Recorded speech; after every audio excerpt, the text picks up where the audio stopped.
ചേച്ചി നാളെ ചെമ്പകപ്പൂവിൻ്റെ ഫോട്ടോ വരയ്ക്കാൻ പറ്റുമെന്ന് വെച്ചിട്ടാണ് നമ്മുടെ വിദ്യാ എനിക്ക് മെസ്സേജ് അയക്കുന്നത്.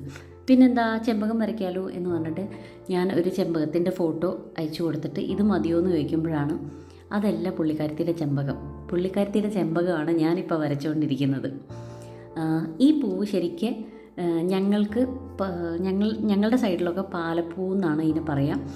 മറ്റേ യക്ഷിപ്പാലയല്ല കേട്ടോ, സാധാരണ പാല. ഞങ്ങൾക്ക് ചെമ്പകം എന്ന് പറഞ്ഞു കഴിഞ്ഞാൽ നല്ല പൊക്കത്തിൽ വളരുന്ന മരത്തിൽ ഒരു വിരലിൻ്റെയൊക്കെ നീളത്തിൽ ഇങ്ങനെ ഒരുപാട് കനം കുറഞ്ഞ നീണ്ട ഇതളുകളുള്ള ഒരുപാട് ഭയങ്കര വാസനയുള്ള ഒരു പൂവാണ് ഞങ്ങളൊക്കെ ചെമ്പകം എന്ന് പറയാറ്. അത് രണ്ട് നിറത്തിലുണ്ട്, ഒന്ന് വെള്ളയും ഒന്ന് ഒരു ഗോൾഡൻ യെല്ലോ കളറും. അതാണ് ഞങ്ങൾക്ക് ചെമ്പകം. ഇപ്പം ഞാൻ വരച്ചുകൊണ്ടിരിക്കുന്ന പൂവ് ശരിക്കും ഞങ്ങൾക്ക് പാലപ്പൂ എന്നാണ് ഞങ്ങൾ പറയാറ്.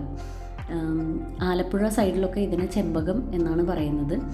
അങ്ങനെ വലിയൊരു ഡിസ്കഷൻ ഇതിൻ്റെ മുകളിൽ ഞങ്ങൾ കുറച്ച് സുഹൃത്തുക്കൾ പറയുകയുണ്ടായി. അപ്പോൾ കുറേ പേർക്കൊക്കെ ഇത് ചെമ്പകം തന്നെയാണ്.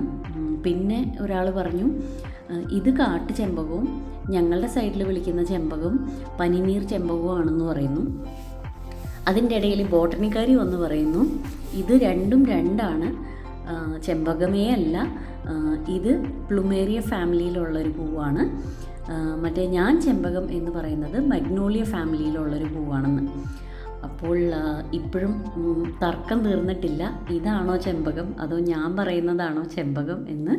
എന്തായാലും വളരെ രസകരമായൊരു ചർച്ച ഈ ഒരു പൂവിൻ്റെ പേരിലുണ്ടായി.